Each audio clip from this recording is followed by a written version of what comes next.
Est-ce que tu aimes jouer aux devinettes? Alors on va jouer aux devinettes. C'est un produit que nous consommons souvent. Donc on peut en consommer tous les matins à l'heure du goûter. Les enfants en raffolent et on se bat même dans les magasins lorsqu'il y a des soldes sur ce produit-là.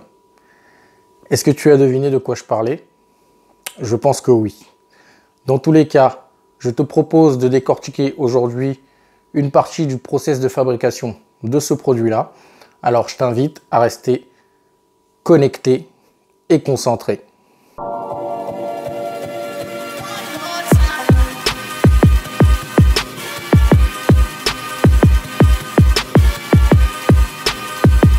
Bienvenue sur YMBM Channel, moi c'est Paul Guérin et ici tu es sur la chaîne qui te parle d'industrialisation et de process industriel, car avoir une bonne idée d'entreprise c'est bien, mais ce qui vous permettra d'emmener votre entreprise au plus haut, c'est d'avoir des process industriels bien rodés, bien robustes. Avant de commencer cette vidéo, je vais t'inviter à cliquer sur la petite cloche pour t'abonner et recevoir mes prochaines vidéos.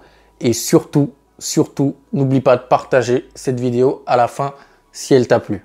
Aujourd'hui, je te propose de décortiquer le process de fabrication d'une fameuse pâte à tartiner au goût de noisette que nous connaissons tous. Donc, je ne citerai volontairement pas la marque de cette pâte à tartiner, mais comme je vous l'ai dit, il n'y a qu'une seule pâte à tartiner pour laquelle on s'est battu dans les magasins lorsqu'il y a eu des soldes dessus. Donc, je pense que tu vois clairement de quelle pâte à tartiner je te parle. Donc, nous allons voir ensemble quels sont les ingrédients, les principaux ingrédients de cette pâte à tartiner là, ou quels sont les fournisseurs, où est-ce que la marque se les approvisionne. Et surtout, reste jusqu'à la fin parce que je vais te parler de deux opportunités qui découlent du process de fabrication de cette pâte à tartiner là. Alors, on se retrouve donc devant notre petit tableau où je vous ai listé donc la plupart des ingrédients, les ingrédients les plus importants de cette pâte à tartiner là. Donc, j'ai volontairement enlevé tout ce qui était produits chimiques parce que vraiment le 80-20 de cette pâte à tartiner là, les ingrédients sont ici. Ce sont ces 5 ingrédients là. Là, vous avez l'usine ou les usines de la marque qui sont généralement en Europe centrale. Donc la plus grosse est en France, dans le nord de la France. Et donc, elle produit cette pâte à tartiner. Donc les ingrédients sont la noisette, le cacao, le sucre, le lait et l'huile de palme. Commençons par le process de la noisette. Alors, la noisette est approvisionnée donc en Turquie, qui est le premier producteur de noisettes au monde. Donc, elle est approvisionnée de façon brute. C'est-à-dire que la noisette est cueillie et ensuite mise directement dans des sacs et acheminée vers les usines de la marque en Europe centrale. Ils prennent un échantillon des noisettes, les découpent en deux pour voir si ce sont des noisettes qui sont homogènes. Donc, ceux qui ne sont pas homogènes sont jetés. Et ensuite, ils en font de la poudre de noisette. Le cacao a également le même process que la noisette, sauf que lui, il est approvisionné donc en Afrique, c'est-à-dire en Côte d'Ivoire et au Ghana principalement. Donc après avoir cueilli le cacao, on enlève les fèves, on les sèche et on les met directement dans des sacs, ce qui est approvisionné directement vers les usines européennes de la marque où on en fait de la poudre de cacao. Le sucre, donc c'est en France, extrait de betterave, donc c'est directement approvisionné en poudre dans les usines. Le lait vient de France et de Belgique, donc ça c'est normal. C'est un produit périssable, il faut qu'il soit près des usines. Et enfin, on a l'huile de palme qui est principalement approvisionnée en Malaisie et en Indonésie et qui subit le même process que le cacao et la noisette, c'est-à-dire acheté en brut, et l'huile de palme est extraite dans les usines de la marque de la pâte à tartiner. Voilà un petit peu le process de fabrication de cette fameuse pâte à tartiner. Donc, on a de la poudre de noisette, la poudre de cacao, du sucre, du lait et de l'huile de palme qui sont tous transformés, surtout pour la noisette, le cacao et l'huile de palme, dans les usines européennes de la marque. Et tout ça, donc, ça donne la pâte à tartiner. Sachant que nous sommes sur une chaîne qui parle d'industrialisation, moi, ce process-là me pose un léger problème. Je ne sais pas pour vous, mais il y a 3 ingrédients qui me posent un léger problème au niveau du process. c'est la noisette, le cacao et l'huile de palme. Si vous vous rappelez, donc, ils sont approvisionnés de manière brute et transformés dans les usines européennes. Pour quelle raison? Pourquoi les producteurs de noisettes, de cacao et d'huile de palme ne transformeraient pas eux-mêmes leur matière première et la vendraient directement transformée?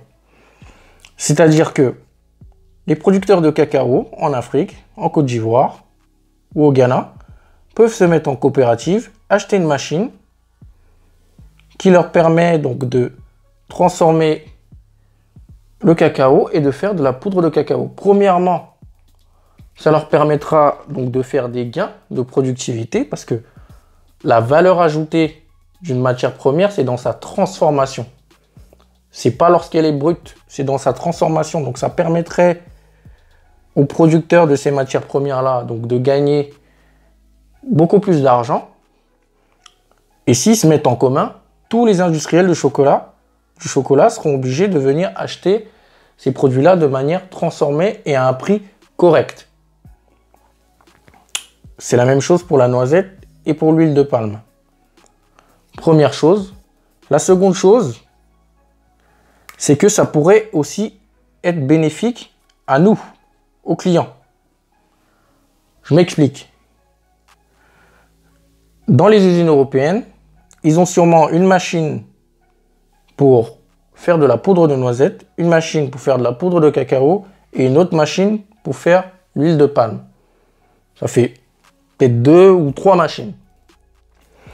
Si ils achètent directement des matières premières qui sont transformées, ils n'ont plus besoin de ces machines-là dans leurs usines.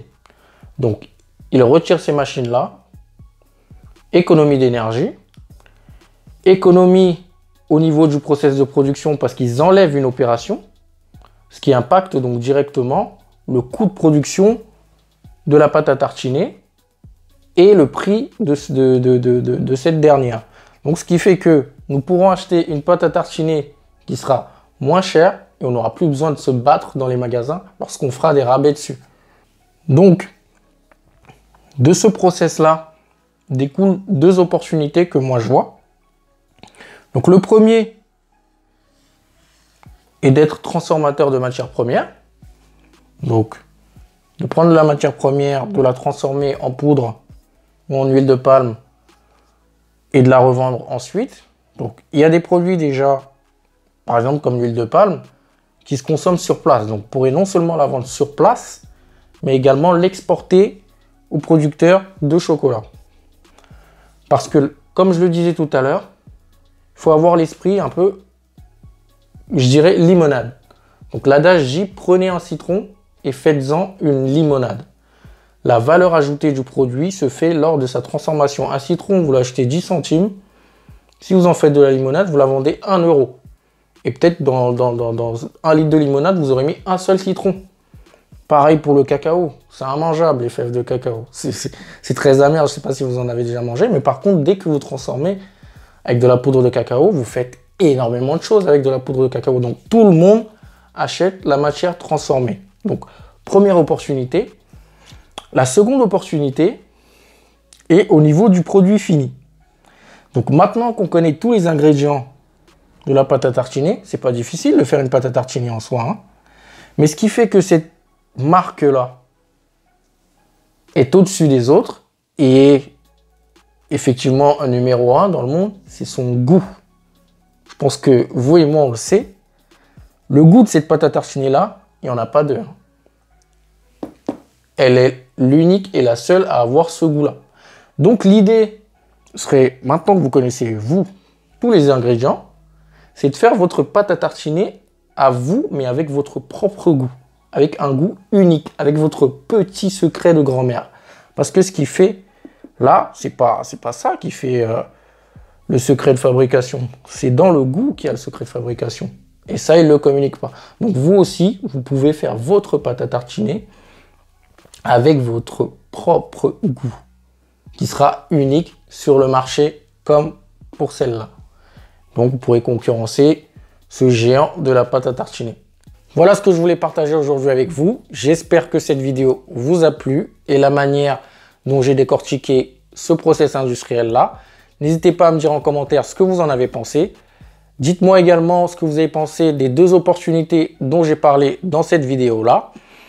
La semaine prochaine, on se retrouve avec une nouvelle vidéo, un nouveau thème.